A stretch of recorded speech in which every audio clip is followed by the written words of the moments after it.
Hello guys, तो स्वागत है आप सभी का के एनालिसिस पे। तो आज हम स्वागत करने वाले हैं द हिंदू न्यूज़पेपर और आज है तारीख 10 फरवरी 2022। तो 10 फरवरी हो गई है, पेपर है 5 जून 2022 में। ठीक है, तो बहुत ही कम दिन बचे हैं, कम महीने बचे हैं, तो करते रहिए तैयारी, हंसते रहिए, खेलते रहिए। सबसे पहली न्यूज़ देखो, DU to resume physical classes from February 17, यानी कि 17 फरवरी से डीयू की जो क्लासेस हैं वो शुरू होंगी। कोई इंपॉर्टेंट न्यूज़ नहीं है। नेक्स्ट पेज पे चलते हैं। Uproar over paper leak assembly in Rajasthan assembly leak, कोई इंपॉर्टेंट न्यूज़ नहीं है। Government doesn't use the phrase urban Naxal. अगर मैं आपसे अर्बन नक्सल की बात करूं तो आपने कल भी वीडियो देखी होगी अर्बन नक्सल के ऊपर। अगर मैं अर्बन नक्सल, जो नक्सल टर्म है वो सबसे पहले नक्सलवाड़ी, दार्जिलिंग के एक जिला था, दार्जिलिंग के जिले में एक गांव नक्सलवाड़ी, और जो वेस्ट बंगाल में है वहाँ से ये शुरू हुआ था। 1967 में एक आंदोलन हुआ था और जिसकी जो लीडरशिप थी वो थी चारू मजूमदार के पास, चारू मजूमदार के पास और कानू सान्याल के पास। इन दोनों ने लीडरशिप करी। फिर उसके बाद अगर ये नक्सलिज्म शब्द यहाँ की उत्पत्ति यहाँ से हुई थी। अगर मैं अर्बन नक्सल की बात करूँ तो अर्बन नक्सल गवर्नमेंट को वायलेंस द्वारा उखाड़ने की, यानी गवर्नमेंट को वायलेंस द्वारा डिस्ट्रॉय करने की जो भावनाएं होती हैं अर्बन सिटीज में, मेट्रोपॉलिटन सिटी एरिया में, ठीक है, वो जो होती है उसे हम अर्बन नक्सल कहते हैं। अर्बन नक्सल की कल मैंने पॉलिसीज पे बात करी थी, जैसे अर्बन नक्सल के लिए, अर्बन नक्सल नहीं, नक्सलिज्म की पॉलिसीज की बात करी थी मैंने स्पेशली। अर्बन नक्सल जैसा कोई शब्द यूज है ही नहीं, इन्होंने बोला भी है। ठीक है, दो शब्द यूज करते हैं, तो लेफ्ट विंग एक्सट्रीमिज्म या ये यूज करते हैं नक्सलिज्म। ठीक है, तो ये दो शब्द यूज करते हैं, तो ये दो शब्द हैं। अगर मैंने लेफ्ट विंग एक्सट्रीमिज्म की बात करूं मैं, तो इसके लिए गवर्नमेंट ने भी असिस्टेंस वगैरह दे दिया, गवर्नमेंट ने असिस्टेंस दिया है। और इसके बाद अगर मैं बात करूं एक स्कीम की जो इंपॉर्टेंट हो जाती है इसके लिए, हालांकि ये मैं चीज़ें कल डिस्कस कर चुका हूं लेकिन आज रिवीजन के तौर पर डिस्कस कर लेते हैं। रोशनी स्कीम, रोशनी स्कीम जो है सबसे पहले ध्यान रखिएगा, ये ministry of rural development, ministry of rural development ने लॉन्च करी है। और इसका जो मेन एम है वो ये है कि रूरल और ट्राइबल एरिया में, रूरल और ट्राइबल एरिया जो अफेक्टेड हैं, है ना, इस नक्सलिज्म से जो अफेक्टेड एरिया है उनमें अपनी असिस्टेंस प्रोवाइड कराए और कवर पीबीटीजी ग्रुप, यानी कि प्राइमरी वल्नरेबल ट्राइबल ग्रुप को भी ये कवर करती है। तो यहाँ तक है मेरे हिसाब से नक्सलिज्म। और चलो डिस्कस कर ही लेते हैं पूरे नक्सलिज्म को दोबारा से ही। अगर मैं नक्सलिज्म की बात करूं तो ये नक्सलिज्म जो है इंडिया में ये ऑफशूट था सीपीआई मार्क्सिस्ट का, है ना, यानी कि सीपीआई मार्क्सिस्ट ने सबसे पहले इसकी शुरुआत की। अगर ऐसा बोला जाए तो कोई दिक्कत नहीं होगी।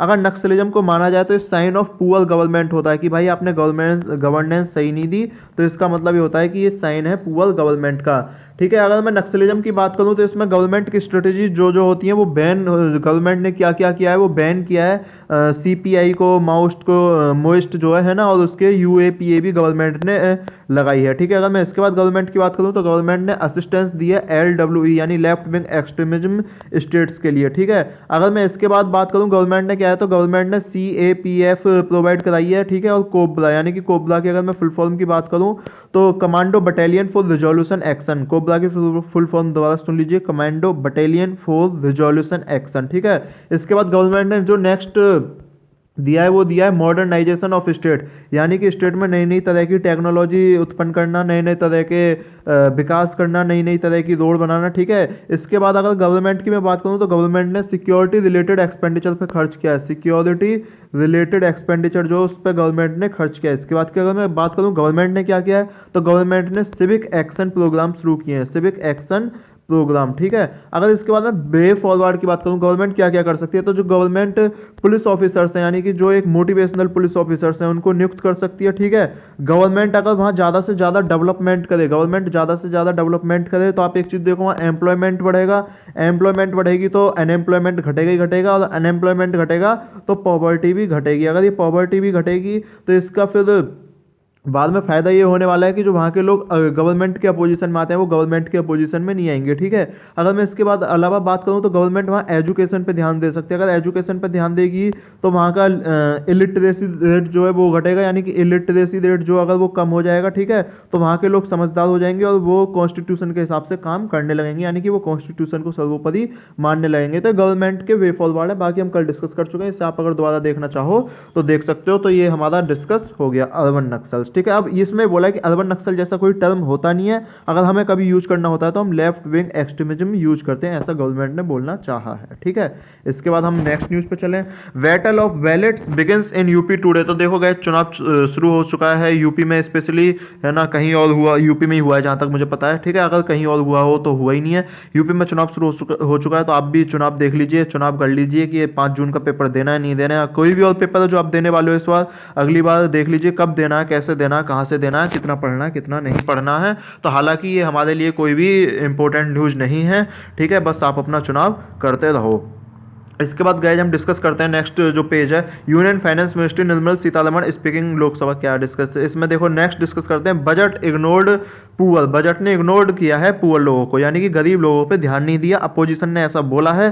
जो यहाँ मेन बात है अपोजिशन ने वो ये बोली है, opposition members in Rajya Sabha on Wednesday hit out at government for high unemployment rate. इस चीज को ध्यान रख लीजिएगा, हाई अनएम्प्लॉयमेंट रेट। अगर मैं अनएम्प्लॉयमेंट रेट की ही बात करूं तो अनएम्प्लॉयमेंट रेट सबसे पहले क्या होता है, देखो अनएम्प्लॉयमेंट की मैं बात करूं, अनएम्प्लॉयमेंट क्या होता है ना, तो OECD organisation of economic cooperation development की अगर मैं बात करूं तो इसके अनुसार जो अनएम्प्लॉयमेंट है वो संख्या है, यानी कि पीपल जो एक किसी एज से स्पेशली 15 ईयर्स मानी है इन्होंने, इस एज से ऊपर के जो लोग हैं काम की तलाश में हैं लेकिन उनको काम नहीं मिल रहा, ठीक है, उस चीज को हम अनएम्प्लॉयमेंट बोलते हैं उस पीरियड के दौरान, ठीक है। अगर मैं इसके बाद की बात करूं, अनएम्प्लॉयमेंट की बात करूं तो अनएम्प्लॉयमेंट होता क्यों है, आप ये भी तो पूछ सकते हो भाई अनएम्प्लॉयमेंट होता क्यों है। तो सबसे पहली बात देखो, जो अनएम्प्लॉयमेंट होता है वो होता है स्टेटस ऑफ इकोनॉमी, यानी कि इस समय स्टेटस ऑफ इकोनॉमी की क्या है भाई, हमारा कितना फिजिकल डेफिसिट है, कितना बजट डेफिसिट है। फिजिकल डेफिसिट आप समझते होगे कितना खर्च हुआ, कितना गया, उससे जो भी उसका एक्सपोर्ट, जो भी उसका मतलब एक्सपेंडिचर माइनस रेवेन्यू जो होता है उसे हम फिजिकल डेफिसिट बोलते हैं, ठीक है। अगर इसके बाद की मैं बात करूं तो पॉलिसीज ऑफ गवर्नमेंट भी अनएम्प्लॉयमेंट रेट पर असर डालती है। भाई गवर्नमेंट अगर नौकरी दे देगी तो अनएम्प्लॉयमेंट क्यों होगा, जो पॉलिसीज अगर उसकी अच्छी होंगी।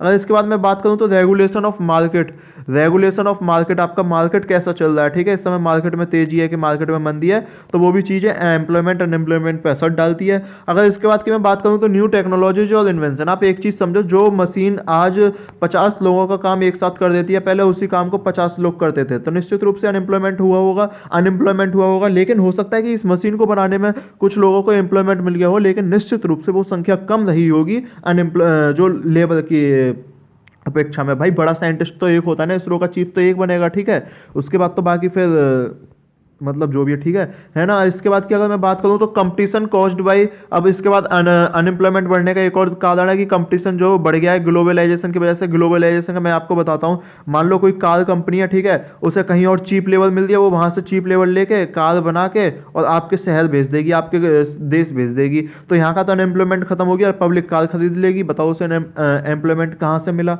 है ना। तो ये जो चीजें होती हैं अनएम्प्लॉयमेंट बढ़ने का कारण है। अगर मैं आपसे टाइप्स की बात करूं अनएम्प्लॉयमेंट के टाइप, तो सबसे पहला जो टाइप होता है वो होता है real veg unemployment. Real veg unemployment यानी कि इसमें क्या होता है, इसमें ये होता है कि जब वेज यानी कि जो तनख्वाह है ना, वो मार्केट रेट से ज़्यादा हो। मान लो भाई इस समय मजदूरी के रुपए चल रहे हैं आपके 500, ठीक है, और इस समय वो कोई आपके यहाँ से आए, वो बोले भाई मैं तुझे दूंगा 1000 रुपये, ठीक है, 1000 रुपये दूंगा, तो अब उस 1000 रुपये को देखो आप कितने लोग भगेंगे लेने के लिए, भाई मैं भी, है ना। तो वो यानी कि लोग जो है वहाँ पे बहुत सारे जॉब सीकर्स चले जाएंगे, ठीक है।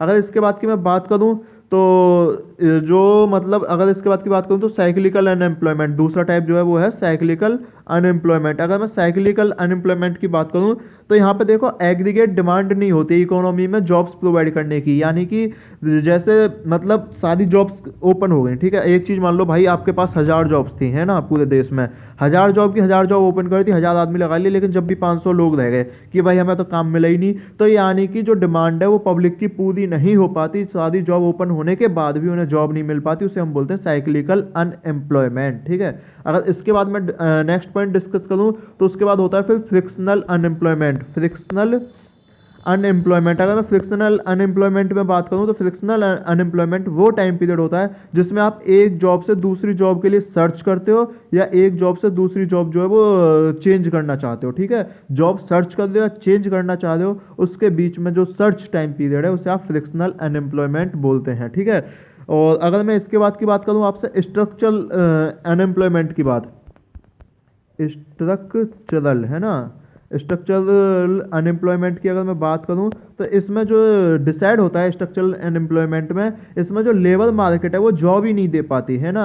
यानी कि एक चीज़ समझो भाई, अगर लेबर मार्केट के यहाँ एक नई कंपनी खुली और उसमें सब चाहिए, गाड़ी के एक कोई पार्ट है, कार का एक पार्ट है, आपका वो बनाने वाले चाहिए उसे 1,000 लोग, ठीक है। अब आपके पास कुल 200 लोग हैं जो उस पार्ट को बनाना चाहते हैं। लोग देखो, लोग तो हैं आपके पास, लेकिन लोग तो हैं लेकिन स्किल नहीं है। जब स्किल ना हो तो उसे हम बोल देते हैं स्ट्रक्चरल अनएम्प्लॉयमेंट, ठीक है। यहाँ तक समझ में आ गया होगा। इसके बाद अगर मैं बात करूँ हिडन अनएम्प्लॉयमेंट की, हिडन अनएम्प्लॉयमेंट की, ठीक है। तो हिडन हिडन अनएम्प्लॉयमेंट ये होता है कि आप एक चीज़ मान लो, आप स्टूडेंट हो, ठीक है, और आपकी एज इस समय 22-23 तो कम से कम होगी, है ना, 22-23 के आसपास हो गए। मैंने बोला 15 से ऊपर जिनको काम नहीं करते, जो जॉब नहीं करते, वो अनएम्प्लॉयमेंट है। लेकिन आप तो स्टूडेंट हो तो आप अनएम्प्लॉयमेंट में नहीं गिने जाओगे। या जो पार्ट टाइम वर्कर्स है, आप एक हिसाब लगा लो, जो पार्ट टाइम वर्कर्स है बस उसे दिन का 200 रुपये मिलते हैं, 200 रुपये उसके खर्च के लिए नहीं चाहिए, वो देख तो रहा है कि दूसरा काम मिल जाए, लेकिन भाई उसे कोई दूसरा काम नहीं देगा, तो उसे भी हम अनएम्प्लॉयमेंट में नहीं इंक्लूड करेंगे, ठीक है। तो ये जो वर्क नहीं करता, अंडर एम्प्लॉयड और एम्प्लॉयमेंट भी नहीं है, उसकी कोई नौकरी भी नहीं है, तो उसे हम हिडन अनएम्प्लॉयमेंट बोलते हैं, ठीक है। अगर मैं इसके नेक्स्ट टर्म की बात करूं तो नेक्स्ट टर्म जो है वो है long term unemployment, long term unemployment, ठीक है। अगर मैं आपसे लॉन्ग टर्म अनएम्प्लॉयमेंट की बात करूं तो आप एक चीज़ मान लो, 1 साल से जो भी ज़्यादा बेरोजगार है, जो भी अनएम्प्लॉयड है, उसे हम लॉन्ग टर्म अनएम्प्लॉयमेंट बोल देते हैं, ठीक है। अब आप बोलोगे भाई अनएम्प्लॉयमेंट रेट तू बताएगा कैसे, कि कितना है, कैसे है, काउंट कैसे करेगा इसे, है ना। तो मैं बता दूं, उसे आप काउंट कर लोगे, अनएम्प्लॉयमेंट बटे टोटल लेवल, आपकी टोटल लेवल कितनी है, ठीक है, टोटल लेवल कितनी है। अनएम्प्लॉयड लोग मान लो 50 है आपके पास, 50 अनएम्प्लॉयड लोग हैं, यानी जिनकी कोई जॉब नहीं है, और टोटल लेवल है 100, तो आपका जो अनएम्प्लॉयमेंट रेट हो जाएगा वो हो जाएगा 50%, गुणा 100 कर दो, इससे 50% अनएम्प्लॉयड रेट आ जाएगा, अनएम्प्लॉयमेंट रेट आ जाएगा। अगर मैं इसके एक इंडेक्स की बात करूँ, जो न्यूज में सबसे इंपॉर्टेंट इंडेक्स है वो आजकल है इंडेक्स मुंडी, इंडेक्स MUNDI, इंडेक्स मुंडी, ठीक है। इसमें इंडिया की रैंक 86 है और अनएम्प्लॉयमेंट रेट 8.5% है। तो मेरे हिसाब से अनएम्प्लॉयमेंट यहाँ तक आपको क्लियर हुआ होगा। अब आप अनएम्प्लॉयमेंट के नुकसान बता देता हूँ आपको। देखो, अनएम्प्लॉयमेंट के नुकसान इंडिविजुअल पे तो होने ही वाला है भाई। पहला जो नुकसान होगा इंडिविजुअल की, इंक्रीज इन पॉवर्टी, यानी कि गरीबी बढ़ेगी। दूसरा जो नुकसान होगा इंक्रीज इन हंगर, यानी कि जब गरीबी बढ़ेगी तो भूख भी बढ़ेगी उसकी। जो तीसरा नुकसान होगा सोशल सिक्योरिटी, अगर मान लो किसी के पास अनएम्प्लॉयमेंट नहीं है तो वो तो चोरी करने निकल लेगा कि चलो बेटा चोरी करते हैं, है ना। तो ये चीज़ें, ठीक है। चौथी बात, अगर मैं अनएम्प्लॉयमेंट की बात करूँ तो जो हिंसा होती है, वायलेंस जो होता है वो भी क्रिएट होगा जब किसी पर काम नहीं होता, तो खाली दिमाग शैतान का, ठीक है। तो सोशल सिक्योरिटी, ये सब चीज़ हम डिस्कस कर लिया। अब अनएम्प्लॉयमेंट के फ़ायदा क्या है, अनएम्प्लॉयमेंट के फ़ायदा, है ना, ये चीज़ भी याद कर लेना, अनएम्प्लॉयमेंट के फ़ायदा भी होते हैं, ठीक है। मैं बताता हूँ आपको सबसे पहला फ़ायदा। सबसे पहला फ़ायदा जो होता है वो होता है भाई, आप न्यू बिजनेस अरेंज कर सकते हो। एक चीज़ समझो, 1,000 लोग अनएम्प्लॉयड है, ठीक है। आप एक न्यू बिजनेस शुरू करना चाहते हो जिसमें आपको 200 लोगों की जरूरत है, भाई दौड़ के आएंगे नहीं आएंगे। यानी कि आप न्यू बिजनेस के लिए आपको लेबर की जरूरत नहीं पड़ेगी, मतलब ढूंढनी नहीं पड़ेगी, आपको तुरंत लेबर तैयार मिलेगी, ठीक है। तो आप आसानी से न्यू बिजनेस शुरू कर सकते हो। अगर मैं इसके दूसरे पॉइंट की बात करूँ तो भाई आपको चीप लेबर मिल जाएगी, है ना। कुछ लोग तो ऐसे होंगे भाई, आप बोल दो कि नहीं भाई मैं तो 500 दे पाऊंगा, है ना, वो बोल रहे नहीं हमें 700 चाहिए, और कुछ तो बोल देंगे तू 450 दे दे पर काम करा ले मुझसे, ठीक है ना। तो वो जो चीप लेबर मिल जाएगी आपको इस तरह से। अगर मैं तीसरा फायदा बताऊं अनएम्प्लॉयमेंट का, तो इन्फ्लेशन जो है रिड्यूस हो जाएगा। इन्फ्लेशन रिड्यूस कैसे होगा भाई, अगर पब्लिक के पास पैसा नहीं है तो वो खरीदेगा क्या है, यानी कि जो डिमांड ड्राइवन इन्फ्लेशन होता है वो तो कम हो जाएगा ना। और भाई लास्ट पॉइंट की अगर मैं बात करूं, लास्ट बेनिफिट की बात करूं, तो वो होता है decline in work hour, decline in work hour, यानी कि एक बंदे को काम कम करना पड़ेगा। मान लो पहले वो 49 घंटे काम करता था, तो हो सकता है उसे 40 घंटे काम करना पड़ा, क्योंकि उसके 9 घंटे का काम कोई और कर देगा। एक हफ्ते की बात कर रहा हूँ मैं, ठीक है। तो मेरे हिसाब से अनएम्प्लॉयमेंट आपको क्लियर हो गया होगा, और इसमें इतनी इंपॉर्टेंट न्यूज़ थी नहीं है, बस मैंने अनएम्प्लॉयमेंट टर्म अच्छा था वो मैंने आपसे डिस्कस कर लिया है। रही बात बजट की, आपको अगर बजट, इकोनॉमिक सर्वे ये कुछ देखना है ना, तो ये वीडियो दे रखी है, आप वीडियोज़ में देख लेना, KNP एनालिसिस चैनल, यानी कि इसी चैनल पर दे रखी है, आप वहाँ से देख लीजिएगा। और बजट भी द हिंदू न्यूज़पेपर से ही हमने डिस्कस किया है, बहुत डीप में डिस्कस किया है। आप देखोगे लगभग 1.5-2 घंटे की वीडियो, मज़ा आ जाएगा, ठीक है। इसके बाद हम नेक्स्ट पॉइंट पे चलते हैं, scientist set new records in fusion energy. अब साइंटिस्ट जो हैं उन्होंने नया रिकॉर्ड बना दिया फ्यूजन एनर्जी में, यानी कि उन्होंने इस बार पिछली बार से ज़्यादा एनर्जी प्रोड्यूस की। हम देख लेते हैं, एक बार न्यूज़ पे नजर मार लेते हैं, इसके बाद समझेंगे फ्यूजन एनर्जी क्या है। तो उन्होंने जो इस बार एनर्जी बनाई है वो 59 मेगा जूल यानी कि 59 मेगा जूल बनाई है एनर्जी, ठीक है। अगर मैं इसके ये यूके में बनाई है, ठीक है। अगर मैं इसके बाद की बात करूँ तो बहुत दिन से काम चल रहा था कि ऐसा हो कुछ एनर्जी बने, ठीक है। तो ये देख लीजिएगा जो यहाँ से इंपॉर्टेंट है, 1 kilogram of fusion fuel contents about 10 million times as energy, यानी कि अगर आपके पास 1 किलोग्राम फ्यूजन फ्यूल, अभी हम बात कर लेंगे फ्यूजन फ्यूल क्या होता है, मैं आपको बता दूं, हाइड्रोजन के आइसोटॉप्स होते हैं, ड्यूटेरियम और ट्रिटियम जो है ना, वो होते हैं फ्यूजन फ्यूल। अगर इसकी बात करें तो 10 मिलियन एनर्जी होती है जितनी आपके 1 किलोग्राम कोल में, 1 किलोग्राम ऑयल में या 1 किलोग्राम गैस में होती है, ठीक है।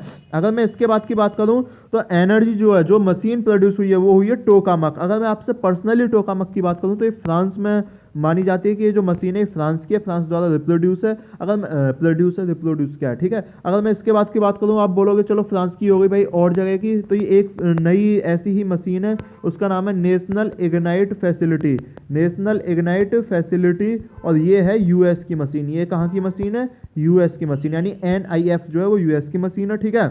और टोकामक, अच्छा अब इसमें ड्यूटेरियम ट्रिटियम की हम बात कर लें तो ये हाइड्रोजन के आइसोटॉप्स होते हैं, आपको पता होगा।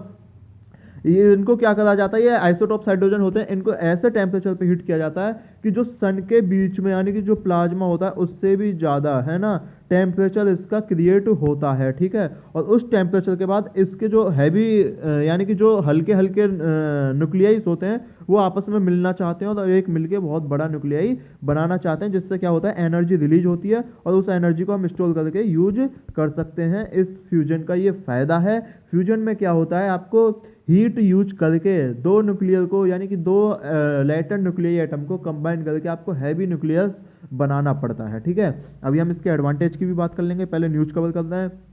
और अगर मैं न्यूज की बात करूं तो ये जो ITER है, यानी कि ये जो फ्यूजन रिसर्च मेगा प्रोजेक्ट जो है वो इससे सपोर्ट कौन कौन कर रहा है? China, European union, India, Japan और इसके बाद साउथ कोरिया, रसिया और US, ये देश इसको सपोर्ट कर रहे हैं, ठीक है। और based in the south of France, मैंने आपको बता दिया, जो टोकामक कंपनी थी ये भी फ्रांस में बेस्ड है, ये चीज़ मैंने आपको पहले ही बता दी, ठीक है। और इसके बाद अगर मुझे कुछ लग नहीं रहा कि इसमें कुछ इंपॉर्टेंट है, वो आप देख लीजिए। एडवांटेज मैं बता देता हूँ फ्यूजन के एडवांटेज है ना। ये क्या करता है, रिड्यूस करता है रेडियो एक्टिविटी को, ये क्या करता है, रिड्यूस कर देता है, ठीक है। अगर भाई रेडियो एक्टिविटी रिड्यूस हो जाएगी तो आपको पता है रेडियो एक्टिविटी रेज जो होती है आपके शरीर के लिए, स्किन के लिए बहुत हार्मफुल होती है, यानी कि उससे मानव खतरा कम होगा, पेड़ पौधों को खतरा कम होगा, स्पीसीज को खतरा कम होगा, ठीक है। अगर मैं इसके बाद की बात करूं तो आप अगर मुझसे पूछने लगो भाई नेचुरल फ्यूजन रिएक्टर कौन है, तो सन जो है वो नेचुरल फ्यूजन रिएक्टर है, ठीक है। अगर मैं इसके बाद की आपसे बात करूं तो जो न्यूक्लियाई हैवी है, आयरन 56 से जो न्यूक्लियाई हैवी होगा उसमें आपको एंडोथर्मिक रिएक्शन होगी, यानी कि एनर्जी देनी पड़ेगी। और जो इससे लेसर होगा, इसका वजन कम होगा, उसमें एक्सोथर्मिक एनर्जी होगी, यानी कि एनर्जी रिलीज होगी। मेरे हिसाब से यहाँ तक क्लियर हो जाना चाहिए आपको, कुछ और नहीं चाहिए। अगर मैं इसके बाद की बात करूँ, थ्री जज SC बेंच टू हियर हिजाब पेटिशन टुडे, ठीक है।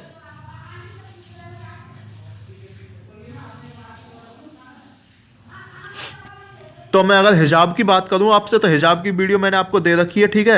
हिजाब सॉरी जे आता है इसमें, है ना, आप हिजाब पे पूरी वीडियो देख लीजिएगा। उसमें मैं बताऊं, इसमें मैं आपको कुछ नहीं बता सकता, जैसे कॉन्स्टिट्यूशनल एंगल मैंने स्पेशली ज़्यादा दिया है कि सुप्रीम कोर्ट के केस ने क्या बोला था पहले, ठीक है, कौन से फंडामेंटल राइट यानी कि आर्टिकल नंबर 25 में क्या है, ठीक है। तो ये चीज़ आप वहाँ से देख लीजिएगा, बहुत डिटेल में है, 5-7-10 मिनट की वीडियो है, वो आपको हिजाब मेरे हिसाब से समझ आ जाना चाहिए, है ना। और हिजाब पे बैन देखो भाई, मैं कुछ नहीं बोल सकता इस पर, आप उस वीडियो में देख लीजिएगा। मैं इतना बता सकता हूँ कि आर्टिकल नंबर 25 में सबको सब धर्म को फॉलो करने की आज़ादी है, ठीक है। और लेकिन गलत चीज़ है यार, मतलब सबको छूट भी होनी चाहिए। आप कब तक किसी को एक कपड़ों में कैद करके रखोगे, तो दोनों चीज़ें हैं वो आप देख लीजिएगा। अगर अच्छा है, अगर देखो भाई आपकी कम्युनिटी को हिजाब पे, चलो हम बात ही कर रहे हैं तो थोड़ी सी मैं कर ही लेता हूँ, है ना। आप ये हिजाब देखो, निश्चित रूप से इस्लाम लोग फॉलो करते हैं। मैंने इस्लाम की बात करी कि कुरान में क्या क्या लिखा हुआ है, कुरान में निश्चित रूप से लिखा हुआ है कि हिजाब पहनना चाहिए, ठीक है। अगर आप लोगों को अच्छा लग रहा है तो फॉलो करो, लेकिन अगर आप लोगों को दिक्कत है तो फॉलो मत करो। ये फैसला आप लोग किसी और कम्युनिटी पर मत छोड़ो, है ना। तो ये मतलब इस्लाम लोगों को ये फैसला लेना है, बाकी किसी कम्युनिटी पे फैसला नहीं छोड़ना है, ठीक है। अगर मैं इसके बाद की बात करूं तो DU to resume physical classes from February 17, important news नहीं, दिल्ली गवर्नमेंट इंपॉर्टेंट न्यूज़ नहीं, ठीक है। ये देखते जाओ, ये आपको मैं बता भी रहा हूँ कि ऐसे न्यूज़ छोड़नी है। आप जो टाइम बोलते हो ना भाई, 1 घंटा भी नहीं लगना चाहिए आपको, न्यूज़पेपर 30 से 35 मिनट में हो जाना चाहिए विद पूरी डिटेल पढ़ के, ठीक है, गूगल से भी सारी डिटेल करके। तो इस हिसाब से इस पेज पे कोई इंपॉर्टेंट न्यूज़ है ही नहीं, है ना। हम नेक्स्ट पेज पे चल ही रहे हैं। इसके बाद अगर इसके बाद कि मैं नेक्स्ट पेज पर चलूँ तो herbal hookah allowed in bars, Delhi government tells high court, herbal hookah, ठीक है। इसके बाद क्या मैं बात करूँ, budget session begins in stormy in Rajasthan, Rajasthan में बजट सेशन बिगिन होगा। मेरे हिसाब से कोई इंपॉर्टेंट न्यूज़ है नहीं। इसके बाद नेक्स्ट पेज पे हम चलते ही चलते हैं, है ना। रुक जाओ भाई, कहाँ जा रहा है भाई, रुक जा भाई, वीडियो पूरी देख के जाओ भाई, कहाँ जा रहे हो, है ना, ऐसे थोड़ी जाते हैं, ठीक है। इसके बाद की अगर मैं बात करूँ, setup SIT to prove murder of Tamil Nadu ministers brother. इसकी बात करूँ मैं तो SC seeks Facebook stand on plea by Tamil Nadu leader. कोई इंपॉर्टेंट न्यूज़ नहीं है, anti-LW स्पीच है, वो कोर्ट डिसाइड करेगा। एक और चीज़ समझ लो, जब तक किसी हाई कोर्ट या सुप्रीम कोर्ट का फैसला ना है, जब तक आपको पंच नहीं बनना है कि ऐसा होना चाहिए, है ना, कुछ नहीं होना चाहिए, आपके दिमाग से कुछ नहीं होना चाहिए। या तो किसी कमेटी ने कुछ बोला हो वो होना चाहिए, हाई कोर्ट या सुप्रीम कोर्ट ने कुछ बोला हो वो होना चाहिए, है ना। अभी से आप ऑफिसर मत बनो, ठीक है, ये बाद में बन लेना, है ना, कि आप बोलोगे वही चलेगा। और मैसेज अगर देखो आपके मन में अच्छे विचार आ रहे हैं, अच्छे पॉइंट्स आ रहे हैं, उन्हें जरूर लिखो, पेपर में जरूर लिखो, सोचो, है ना। लेकिन ऐसे पॉइंट मत सोचो जो आपके कम्युनलिज्म आधार हो, यानी कि डिवाइडेशन करते हो कि आप एक कम्युनिटी, यानी बायस कोई भी आपका पॉइंट नहीं होना चाहिए, ठीक है। इसके बाद अगर मैं बात करूं तो मेरे हिसाब से आपके लिए कोई इंपॉर्टेंट न्यूज़ बची नहीं है इसमें, है ना। नेक्स्ट पेज पे अगर हम चलें तो देख लीजिएगा नेक्स्ट पेज पे, massive protest in Telangana over PM's remark. PM ने बोल दिया कि जो तेलंगाना है वो जल्दी जल्दी में हो गया, हवाबाजी में हो गया, होना नहीं चाहिए था, लोग नहीं चाह रहे थे, ये नहीं हो रहा था, वो नहीं हो रहा था, इंपॉर्टेंट न्यूज़ है नहीं। वर्चुअल रैली हिट अलीगढ़, मैंने काट दी पहले, आपने देख लिया होगा, वो भी इंपॉर्टेंट न्यूज़ नहीं है। Bengaluru bans protest near college school, निश्चित रूप से होनी चाहिए थी, जो भी है होनी चाहिए थी, नहीं होनी चाहिए थी पता नहीं। Army rescue hiker standard on steep slip, एक बंदा गिर गया था कल, है ना, उससे निकाल लिया गया है सेफली, तो ये अच्छी बात है, सैल्यूट टू आर्मी, है ना। इसके बाद क्या अगर मैं बात करूं तो ISRO to launch new satellite. अब इसरो ने देखो इस बार बहुत सारी सैटेलाइट लॉन्च करने वाला है, जहां तक है उसने चंद्रयान का या गगनयान का भी बोल दिया कि हम सैटेलाइट लॉन्च कर रहे हैं, ठीक है। तो वो चीज़ देख लीजिएगा आप, है ना। अगर मैं इसमें न्यूज़ की बात करूं तो इसमें इसरो ने हमसे बोला है कि भाई इस बार जो हम नई अर्थ ऑब्जर्वेशन सैटेलाइट, देखो इसरो ने जो बोला चंद्रयान 3 लॉन्च करने के लिए बोला है, चंद्रयान 3, है ना, चंद्रयान 3, सॉरी सी है ये, चंद्रयान 3 लॉन्च करने के लिए बोला है इसरो ने। अगर मैं आपसे ये बात करूं, कोलैबोरेशन विद जापान बोला चंद्रयान 3। अगर आपने मेरी कौन सी तारीख की वीडियो है ये, अगर आपने मेरी मतलब पिछली वीडियो नहीं देखे देख लेना, चंद्रयान 3 के बारे में मैंने 4 फरवरी 2022 को पूरा डिस्कस किया हुआ है, 4 Feb 2022 में चंद्रयान को डिस्कस किया हुआ है हिंदू न्यूज़पेपर में, ठीक है। अगर इसके बाद मैं आज की बात करूं इसरो ने क्या क्या कहा है, तो इसरो ने कहा है कि हम नई सैटेलाइट लॉन्च कर रहे हैं, भाई इसे भी ज़्यादा जल्दी है जाने की, है ना। तो नई सैटेलाइट लॉन्च कर रहे हैं जिसका नाम होगा EOS अर्थ ऑब्जर्वेशन सैटेलाइट। मैं बता दूं आपको, ये अर्थ ऑब्जर्वेशन सैटेलाइट जो आपकी अर्थ की ऑर्बिट होती है उसके आसपास घूमती है, अर्थ की जो आपको वेदर बताती है कि आपका मौसम क्या रहने वाला है, आपकी एग्रीकल्चर बताती है कि आपकी एग्रीकल्चर फसल क्या है, ठीक है, आपकी सॉइल भी बताती है, सॉइल कैसे बता देगी, सॉइल तो नहीं बताती खैर, सॉरी, है ना। तो ये चीज़ें EOS सैटेलाइट बताती है ना। अगर मैं इसकी बात करूं तो ये जो ES सैटेलाइट है ये को पैसेंजर जो है, 2 स्मॉलर सैटेलाइट है जो को पैसेंजर, एक स्टूडेंट जाएगा, स्टूडेंट सैटेलाइट होगी।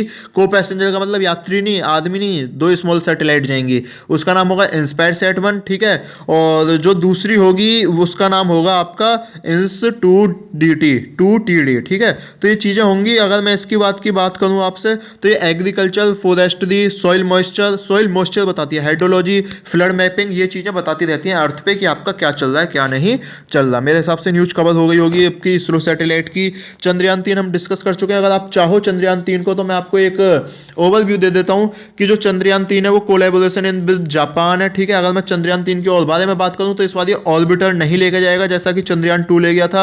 आप बोलोगे ऑर्बिटर नहीं लेकर जाएगा तो यूज कहां से करेगा, तो ये चंद्रयान 2 का ही ऑर्बिटर यूज करने वाला है इस बार, ठीक है। और इसका जो एम है वो ये है कि हम मून सरफेस को एग्जामिन करें कि उस पर पानी है, जीवन है कि नहीं है, ठीक है। मेरे हिसाब से यहां तक आपको चीज समझ में आ गई होगी। माना जाता है कि साउथ में पॉसिबल है सोर्स ऑफ वाटर। और जो गगनयान होगा, इसरो का ही एक मिशन है अगला गगनयान, वो भाई सबसे पहला मिशन होगा, मतलब एक फर्स्ट मिशन होगा इसरो का जो मैन्ड स्पेस मिशन होगा, मैन्ड स्पेस मिशन होगा, ठीक है।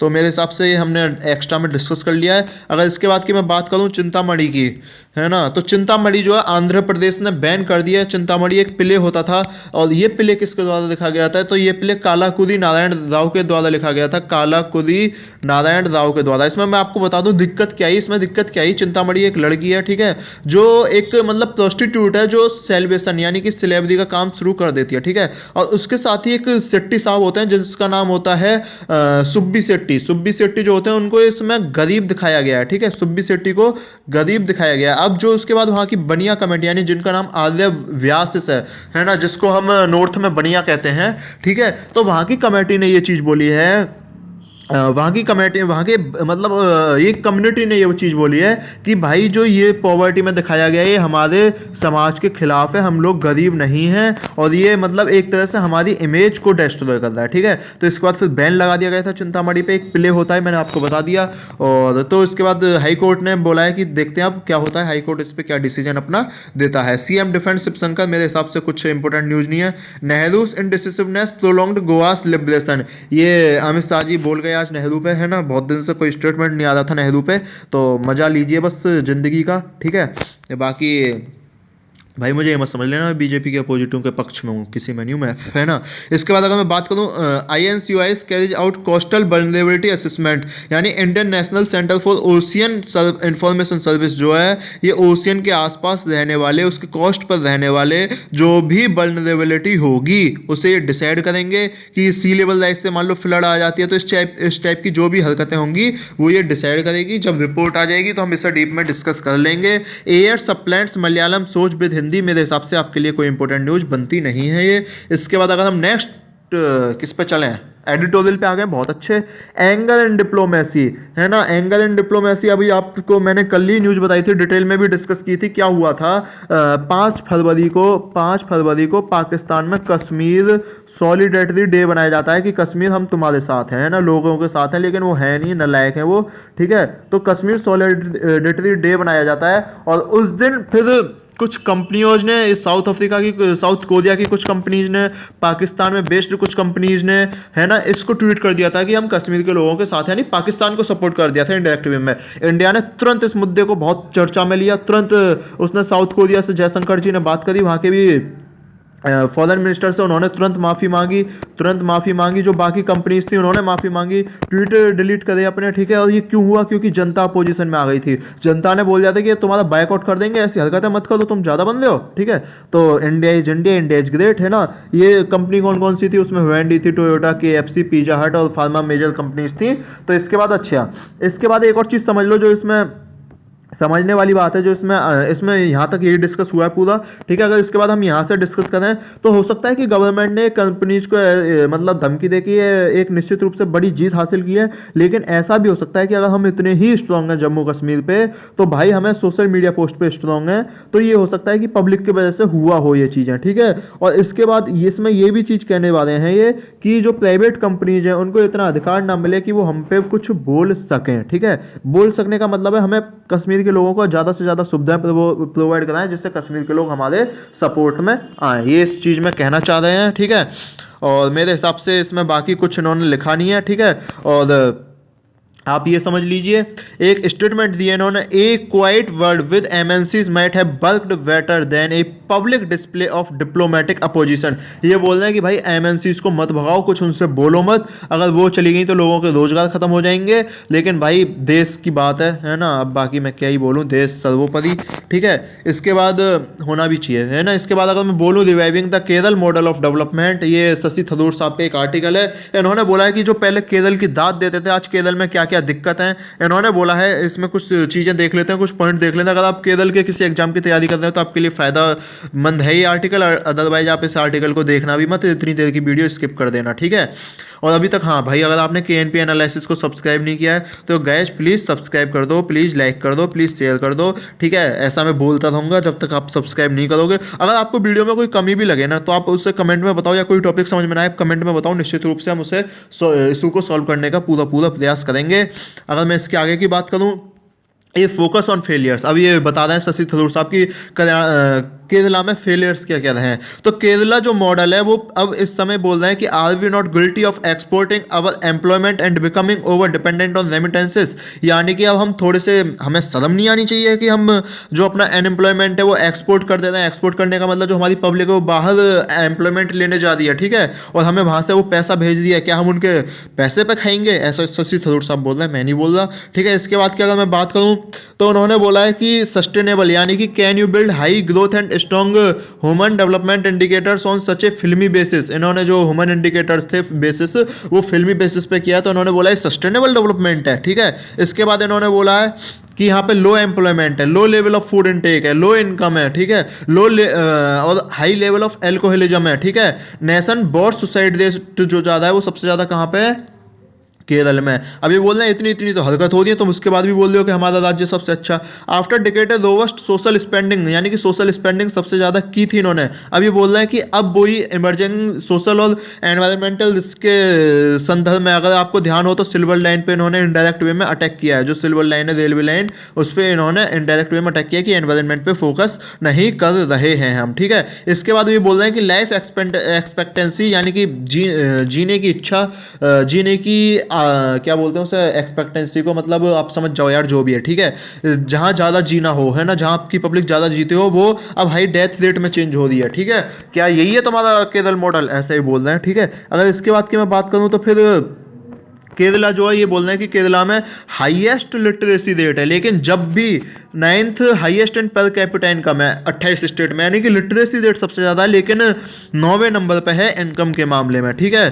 तो उसके बावजूद भी तुम अब नए नए ग्लोबल रिस्क इमर्ज कर दो, जैसे क्लाइमेट चेंज है ना, क्लाइमेट चेंज हो गया, ठीक है, और यानी कि कोरोना वैक्सीन, कोरोना वायरस भी कहीं ना कहीं केरला को बहुत इफेक्ट किया है, ठीक है। अगर ये बोला चलो भाई जीडीपी तो हमने तुम्हारी मान ली कि अनएम्प्लॉयमेंट रेट 9% हो गया और हाइयर देन 6% तो नेशनल एवरेज का है, तुम कहाँ घूम रहे हो, ठीक है। फिजिकल डेफिसिट भी है 4%, चलो ये तो मान लेते हैं कि सेंटर पे डिपेंड करता है ना। तो ये चीज़ें इन्होंने बोली हैं, ठीक है। उसके बाद ये बोल रहे हैं कि अब ये कैसे खत्म हो सकती है, बोल रहे हैं कि स्मार्टर सोशियो इकोनॉमिक इन्वेस्टमेंट करो, आप गुड गवर्नेंस दो, है ना, और एनवायरनमेंट का बहुत अच्छे से ध्यान रखो, ठीक है।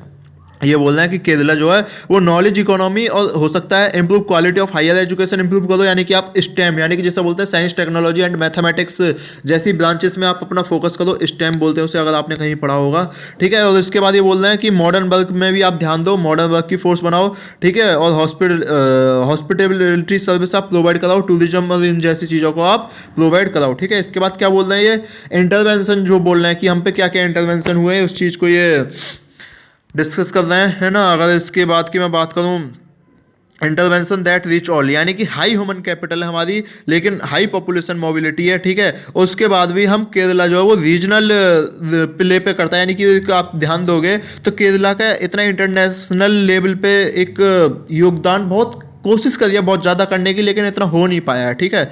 तो ये बोल रहे हैं कि आप biology, health care, digital technology, इन सब में आपको ध्यान देना है, ठीक है। इसके बाद की अगर मैं बात करूं तो Kerala was India's first digital state, यानी कि जहां सबसे ज़्यादा computer, internet connection, mobile phone, digital tools और ये सब था, वो केरला के सबसे पहले स्टेट था जहाँ सबसे ज़्यादा इन्होंने ऐसी टूल दिए। इसके बाद एक पोर्टल दिया इन्होंने, इंडियाज़ ईस्ट संजीवनी पोर्टल। इस पोर्टल को ध्यान कर लीजिएगा। इस पोर्टल में क्या होता है, कोरोना के बाद जो आपके ऊपर मेंटल इफेक्ट पड़ा है, सोशल इफेक्ट पड़ा है, साइकोलॉजिकल इफेक्ट पड़ा है, उस इफेक्ट से निवारने के लिए कुछ एक्सपर्ट्स आपसे बात करते हैं, है ना, वो आपके माइंड को चेंज करते हैं। तो ये एक ई संजीवनी पोर्टल इस काम के लिए आता है। ये कोई दवाई का पोर्टल नहीं है, अगर आप कहीं क्वेश्चन आ जाए एमसीक्यू तो आप इसे गलत मत कर देना प्लीज। इसके बाद क्या मैं बात करूँ क्रैक्स इन हेल्थ सिस्टम, ये बोल रहे हैं हेल्थ सिस्टम में भी हमारे में बहुत सारे क्रैक आ गए हैं, है ना।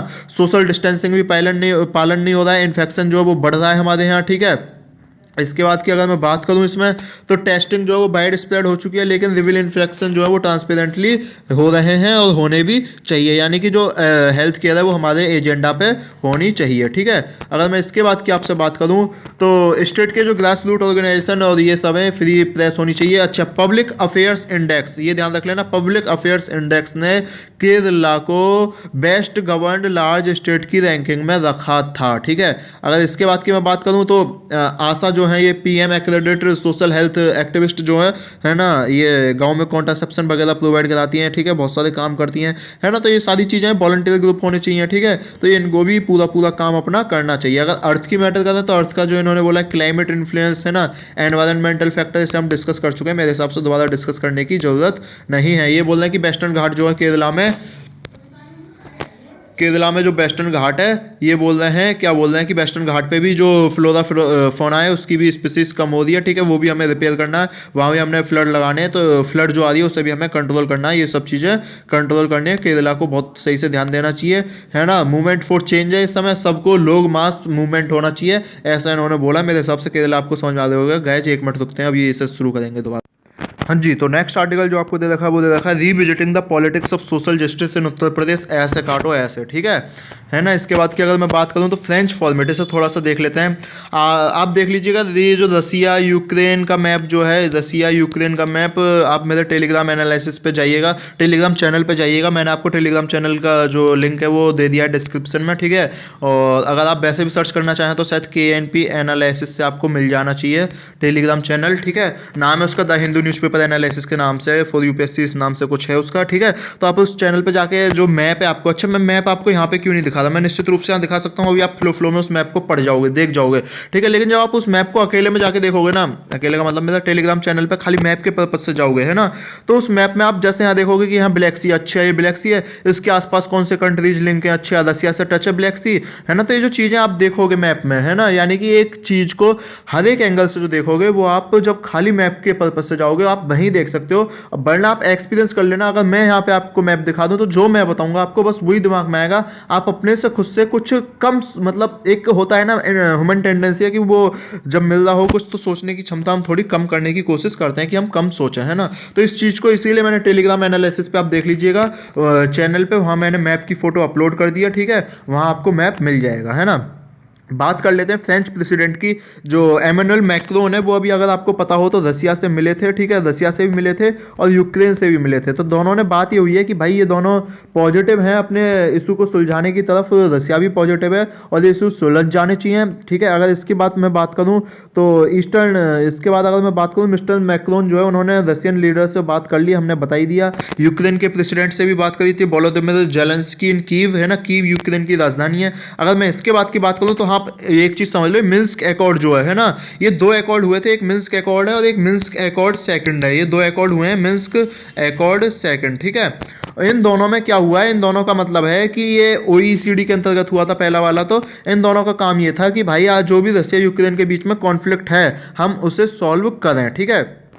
उसके बाद मिस्टर पुतिन ने बोला है कि रसिया जो है एस्केलेट नहीं करेगा, यानी कि क्राइसिस में बढ़ावा नहीं देगा, मैंने आपको पहले ही बता दिया, ठीक है। इसके बाद मॉस्को ने बोला है कि जो भी आपकी स्वीपिंग डिमांड है, यानी कि include rolling back NATO from eastern Europe, ठीक है, जिसे बेस्ट ने यानी कि यूएस ने रिजेक्ट कर दिया, यूएस यहाँ पे बेस्ट को बोलते हैं, है ना, उसे इन्होंने रिजेक्ट कर दिया है, ठीक है। और इसके बाद की अगर मैं बात करूँ आपसे नेक्स्ट पॉइंट पे, जो रसिया का की कंसर्न है वो कहाँ पे, देखो नेटो यूक्रेन कोऑपरेशन पे निश्चित रूप से, और वेस्टर्न प्रेजेंस, यानी कि स्पेशली यूएस के बारे में बात करिएगा जो ब्लैक सी पे आ रहा है, ठीक है। अब मैं आपको बता दूं, देखो ब्लैक सी में चलता है सबसे ज्यादा ट्रेड रसिया का, ब्लैक सी में सबसे ज्यादा ट्रेड चलता है रसिया का। अगर ब्लैक सी से ट्रेड चलेगा रसिया का तो आप एक चीज समझ लो, रसिया को तो भाई नुकसान होगा अगर वहां पे यूएस अपना कब्जा करना चाहेगा, ठीक है। अगर मैं इसके बाद की बात करूं तो यूक्रेन जो है, इसमें अभी आप ध्यान दीजिएगा, लेटवेनिया, लिथुनिया और बेलारस ऐसे जो मेंबर हैं, ठीक है, वो इस समय इसमें नेटो में पार्टिसिपेट कर चुके हैं। अगर वो मेंबर नेटो में पार्टिसिपेट कर चुके हैं, यानी कि वो जो मेंबर हैं वो यूएस के इन्फ्लुएंस में आ जाएंगे, ठीक है। अगर वो मेंबर यूएस के इन्फ्लुएंस में आ जाएंगे तो सबसे ज़्यादा हिस्सा किसका होगा, वहाँ यूएस का। अगर वहाँ पे यूएस की सबसे ज़्यादा पावर होने वाली है तो आप एक चीज़ समझो, रसिया का इन्फ्लुएंस कम होगा, ठीक है। और भाई अगर रसिया का इन्फ्लुएंस कम होगा तो निश्चित रूप से रसिया चाहेगा कि मेरा इन्फ्लुएंस कम हो। अगर रसिया नहीं चाहेगा कि मेरा इन्फ्लुएंस कम हो तो ये तो दिक्कत हो जाएगी, ठीक है। इसके बाद की अगर मैं बात करूं आपसे यूक्रेन रसिया की, तो यूक्रेन जो है पहले रसिया का ही पार्ट था, ध्यान रखना। अबे क्या हो रहा है ये, यूक्रेन जो है पहले रसिया का पार्ट था, ठीक है। यूक्रेन जो है वो रसिया का पार्ट था, लेकिन अब रसिया का पार्ट नहीं दिया है और 2014 में यूक्रेन से क्रीमिया भी ले लिया था, रसिया ने छीन लिया था, ठीक है। अगर मैं इंटरेस्ट इन ब्लैक सी है ना, और इसके बाद की अगर मैं बात करूं तो यूक्रेन जो है नेटो का मेंबर बनना चाहता है। दिक्कत ये आ रही है कि यूक्रेन जो है वो नेटो का मेंबर बनना चाहता है, वो बोलता बना लो भाई साहब बना लो, है ना। तो इससे फिर फिर दिक्कत हो जाएगी। और अगर मैं इसके बाद की बात करूं तो फिर इसमें ब्लैक सी से कौन कौन से कंट्रीज टच है, हालांकि वो आप मैप में देख लीजिएगा, लेकिन मैं यहाँ भी बता देता हूँ। बल्गेरिया है, वल्गेरिया ध्यान रखिएगा, जॉर्जिया, जॉर्जिया ब्लैक सी से, और फिर अगर इधर चलते हैं तो फिर आ जाता है रोमानिया, फिर आ जाता है रोमानिया। और इसके बाद की बात करूं तो रसिया भी है ना।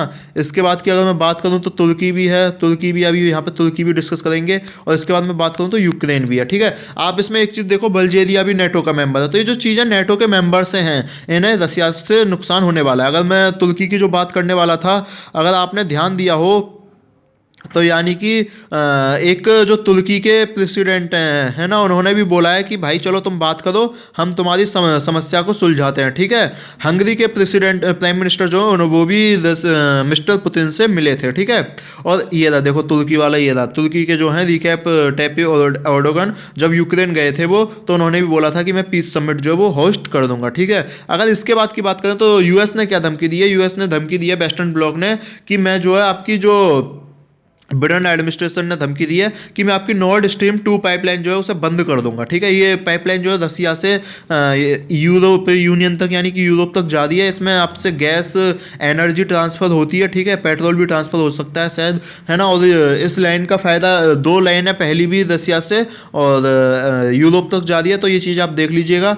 जब नॉर्ड स्ट्रीम 2 पाइपलाइन हम डिस्कस करेंगे, इंपॉर्टेंट न्यूज़ आती रहती है, एक बार हम डिस्कस कर चुके हैं इसे, दोबारा भी इसे डिस्कस कर लेंगे कभी, ठीक है, अगर अगली बार न्यूज़ में आएगी, है ना। और इसके बाद की अगर मैं बात करूं तो इन्होंने बोला है कि हमें, जो मिस्टर मैक्रोन ने बोला है कि वेस्ट को मस्ट रिस्पेक्ट एशिया, यानी कि रसिया की रिस्पेक्ट करनी चाहिए रसिया की, ठीक है।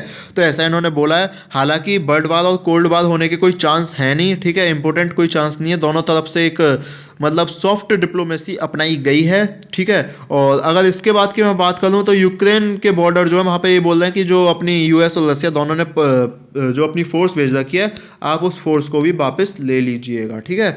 तो मेरे हिसाब से समझ आ गया होगा आपको रसिया यूक्रेन। अगर समझ नहीं आया तो आप पिछली वीडियो देख लीजिएगा। अगर आपने पिछली भी वीडियो नहीं देखी है तो, अरे यार मैंने कल भी बोला था रसिया यूक्रेन पे वीडियो बनाऊंगा, मैं भूल गया, सॉरी, है ना। जरूर बनाऊंगा, आज कोशिश करूंगा कि पूरी बना दूं।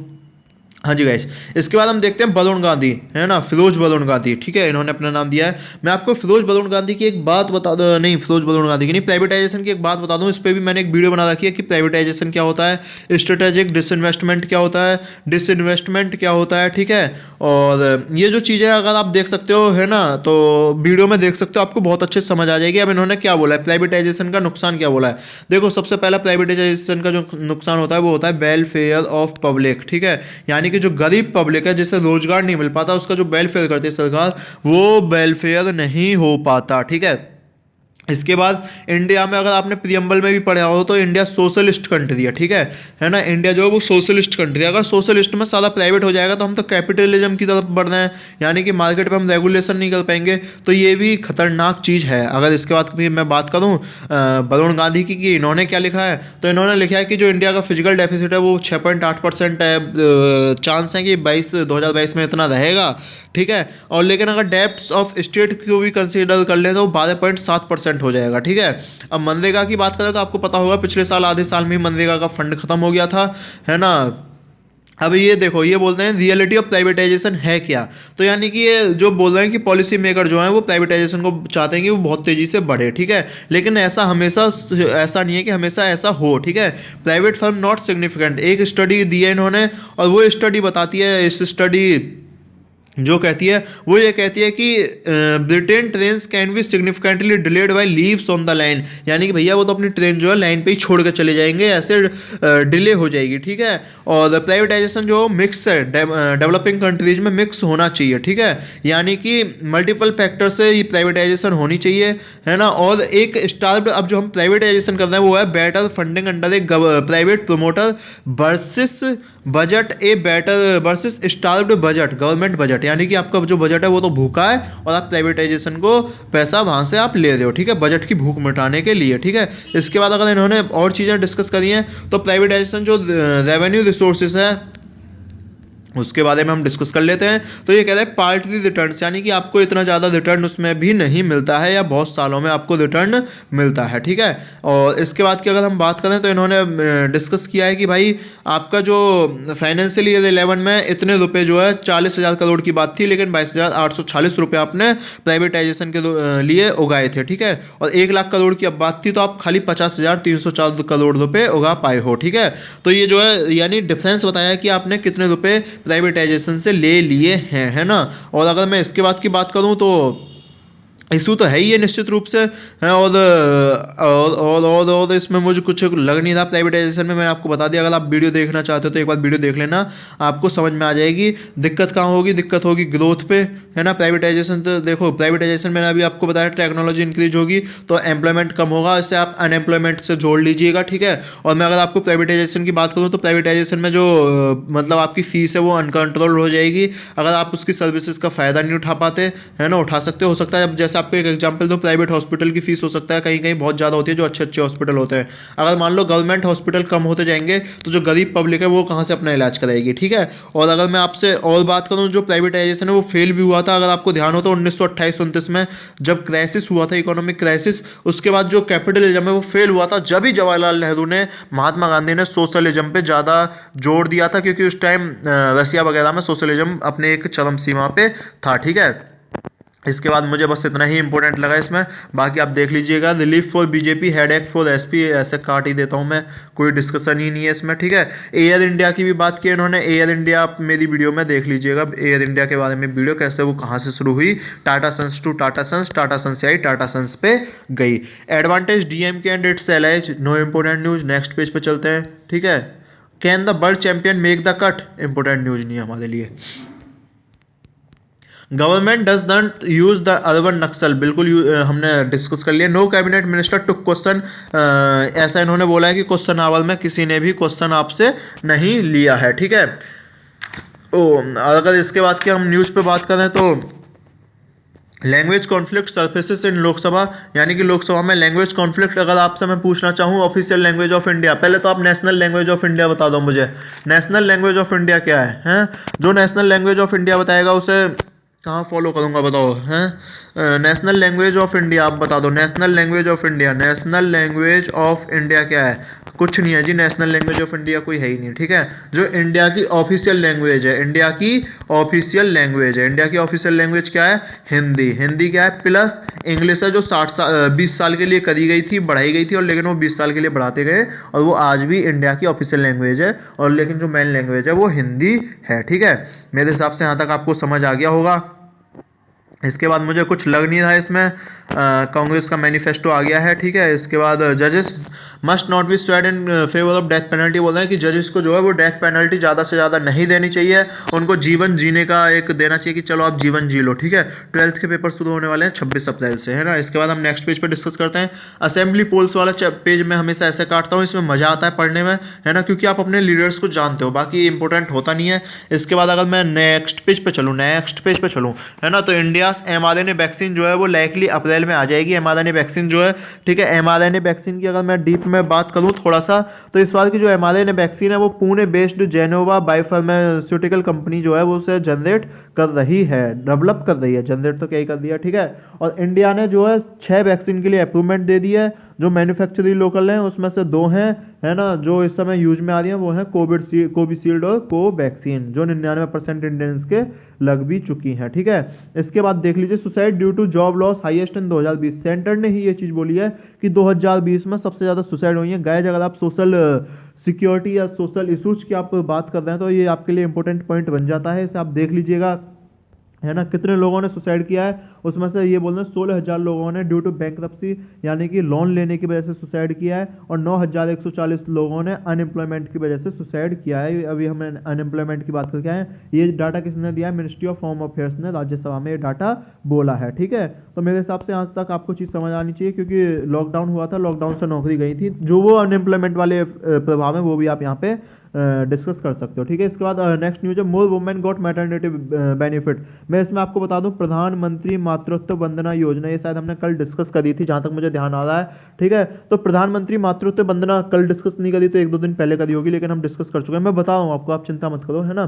प्रधानमंत्री, अगर मैं PMMY की मातृत्व वंदना योजना की बात करूँ तो इसमें क्या होता है, आपको 6,000 रुपये दिए जाते हैं टोटल। मैं बता दूं 6,000, 5,000 तो आपको किस्त में दिए जाते हैं, ठीक है, 3 बार में, प्लस प्रेगनेंसी के दौरान और बच्चे होने तक, प्लस अगर आपका जो बच्चा 1,000 रुपये अगर सरकारी इंस्टीट्यूशन में होता है तो आपको 1,000 रुपये और एडवांस में मिलते हैं, यानी कि टोटल हो जाता है आपके पास 6,000 रुपये, ठीक है। क्यों मिलते हैं? क्योंकि भाई देखो भाई, आपके घर तो हो सकता है अच्छा हो, आपका खाना पीना अच्छा हो, लेकिन जो गरीब लोग होते हैं ना, उनके पास नरिशमेंट की बहुत कमी होती है, यानी कि उनका पोषण जो है सही से नहीं हो पाता भाई। उनको मतलब सेब संतरे तो देखने को भी नसीब नहीं होते, है ना। तो उस चीज़ को प्रोवाइड कराने के लिए, यानी कि प्रेग्नेंट वुमेन जो उसे ये सब चीज़ें प्रोवाइड कराने के लिए, उसकी अगर हेल्थ अच्छी होगी तो बच्चे की हेल्थ अच्छी होगी, और इन्फेंट मोर्टेलिटी रेट भी कम होगा, है ना। ये सारी मतलब ये चीज़ें कम होंगी, मदर मोर्टेलिटी रेट भी कम होगा। तो इस चीज़ से बचने के लिए जो गवर्नमेंट है वो प्रधानमंत्री मातृत्व वंदना योजना के अंतर्गत आपको ये जो रुपये प्रोवाइड कराती है ना, आपको खाना पीना राशन भी प्रोवाइड कराती है, ठीक है। अब इसमें नई चीज़ जो इंक्लूड हुई है वो यही है कि अगर पहले दूसरे बच्चे के लिए नहीं थी, अगर अब आपका दूसरा बच्चा होता है और वो लड़की है, ठीक है, तो आपको दोबारा से इस चीज़ का बेनिफिट मिल जाएगा, ठीक है। यहाँ तक बताओ समझ आई कि नहीं आई? और अगर आप डाटा देखना चाहो, डाटा लिंक करना चाहो, तो यह है कि डाटा 51.7 लाख का टारगेट था, लास्ट 3 ईयर में हमने वो टारगेट को एक्सीड कर लिया है, ठीक है। मेरे हिसाब से और कुछ इसमें इम्पोर्टेंट न्यूज़ नहीं है ना। और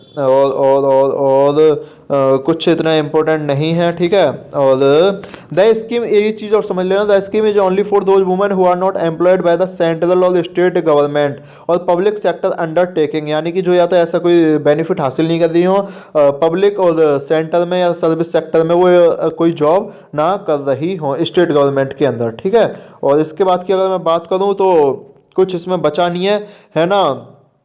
और हालांकि कुछ एक्टिविस्ट हैं जो इस स्कीम को इलीगल बोलते हैं NFSA में या नेशनल फूड सिक्योरिटी एक्ट में भी तो मदर्स हैं जो आ गई हैं सारी, ठीक है। तो सारी मदर्स को 6,000 रुपये मिलने चाहिए, लेकिन ऐसा नहीं है। दूसरी बच्ची अगर आपकी लड़की होगी तो अब इसमें सरकार बात उसके लिए कर रही है। ये लॉन ऐप केस मेरे हिसाब से नो इम्पोर्टेंट न्यूज।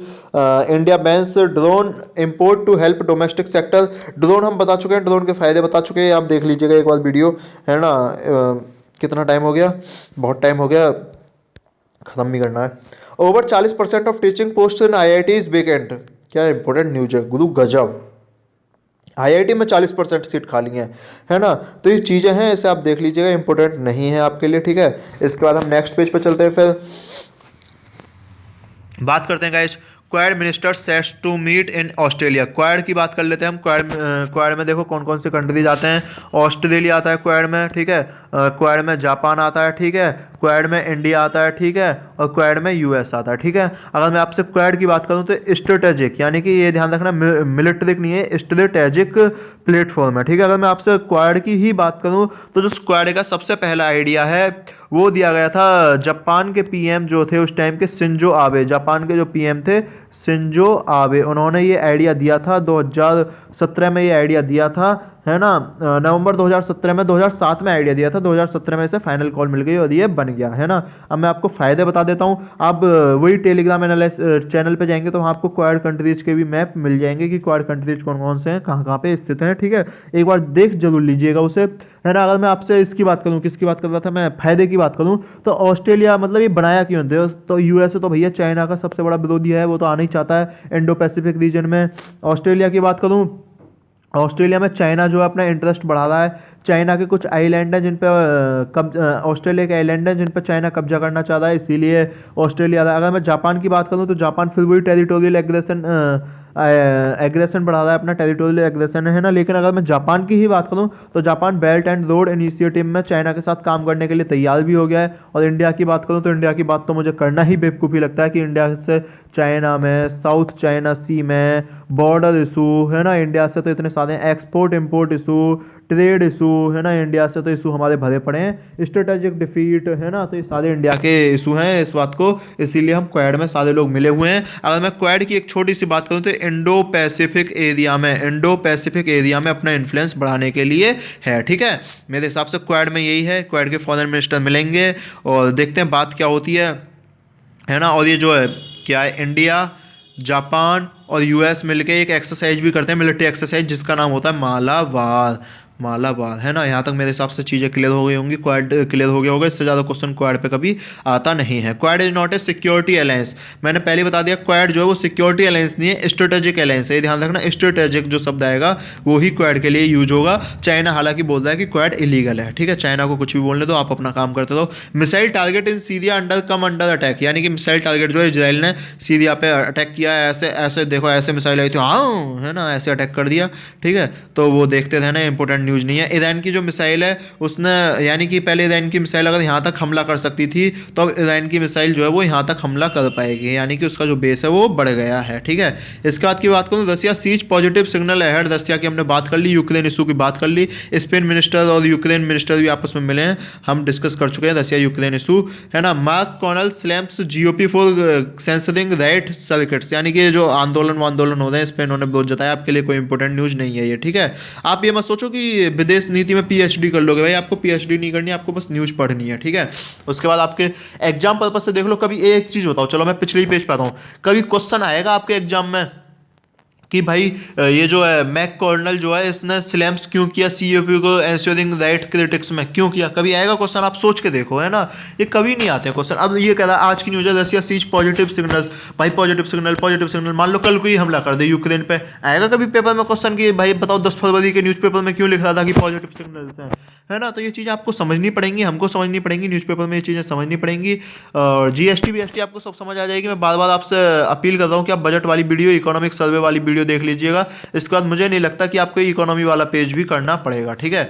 तो वो देखते ही होंगे आप, अगर हम थोड़े से आगे चलें, एक इसमें देख लीजिएगा, the coups in West Africa and the regional response, वही वेस्ट अफ्रीका, मैं अपने टेलीग्राम चैनल पे इसका मैप अपलोड कर चुका हूं, तो आप टेलीग्राम चैनल पे इसका मैप देख लीजिएगा, ध्यान से इसको मैप को देखिएगा, बहुत फायदा होने वाला है। मैं बता दूं कूप्स जो है इसमें दिक्कत क्या है वेस्ट अफ्रीका में, वेस्ट अफ्रीका के जो कंट्रीज हैं वहाँ पे पहले जो गवर्नमेंट शासन करती थी, अगर गवर्नमेंट का थोड़ा सा भी विरोध हुआ तो तुरंत वहाँ की मिलिट्री ने शासन अपने हाथों में ले लिया है ना। इसीलिए जो एयू है, अफ्रीकन यूनियन, उसमें से एक कंट्रीज था भी जिसका नाम है मतलब एक नया कंट्री था बोर्किना फैसो करके उसका कुछ नाम है, ठीक है, उसे भी हमने बाहर कर दिया है, ठीक है। इसका नाम है बोर्किना फैसो, यही है, ठीक है।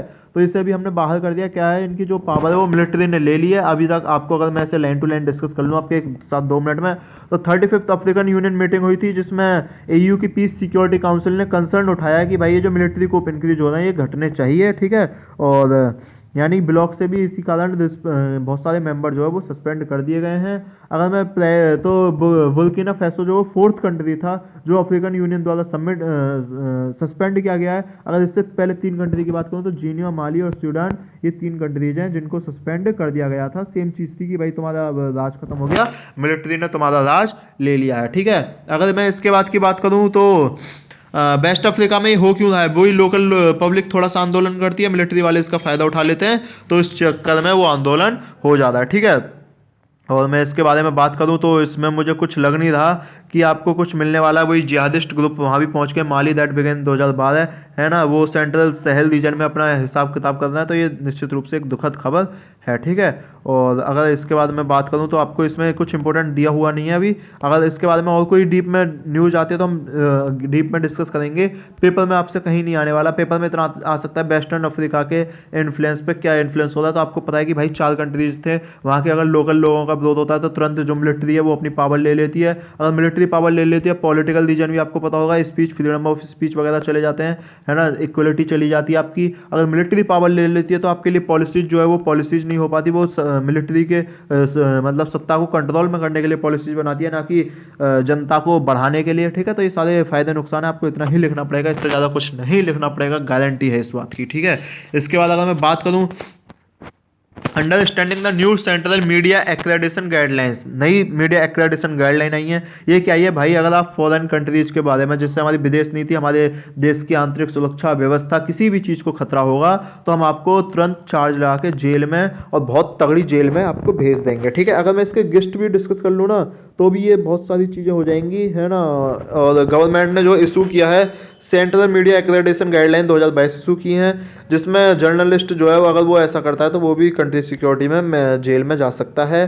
ठीक है, अगर मैं नए रूल की बात करूं तो इसमें बात हुई है कि ये जो नए रूल हैं खाली सेंसरशिप की बजाय मतलब गाइडलाइन के बजाय सेंसरशिप हैं और ये काम करेंगे। अगर मैं आपसे एक रिपोर्ट की बात करूं जो पेरिस बेस्ड रिपोर्टर है, इसे ध्यान रख लेना, रिपोर्टर विदाउट बॉर्डर निकालती है press freedom index. Press freedom index कौन निकालता है? Reporters without border. और इंडिया की रैंक कितनी है? 142/180। ठीक है, इस चीज़ को आप ध्यान कर लेना।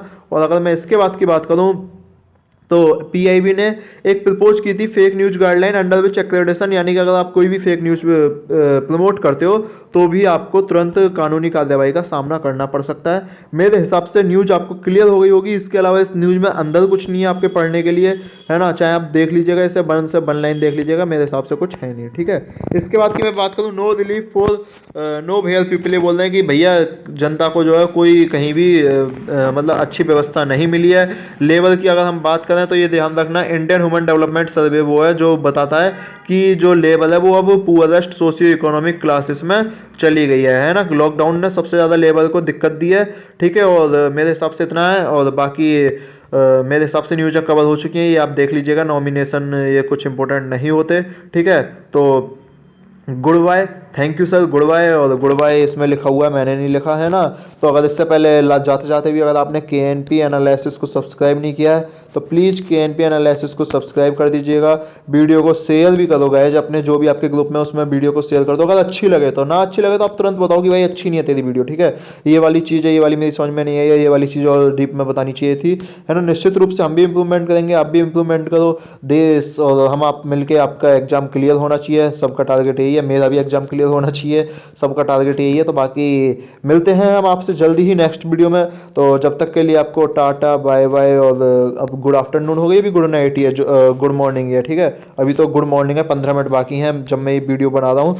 ठीक है, तो आप सभी को गुड मॉर्निंग। ठीक है, तो बाकी मिलते हैं नेक्स्ट वीडियो में। बहुत बहुत धन्यवाद।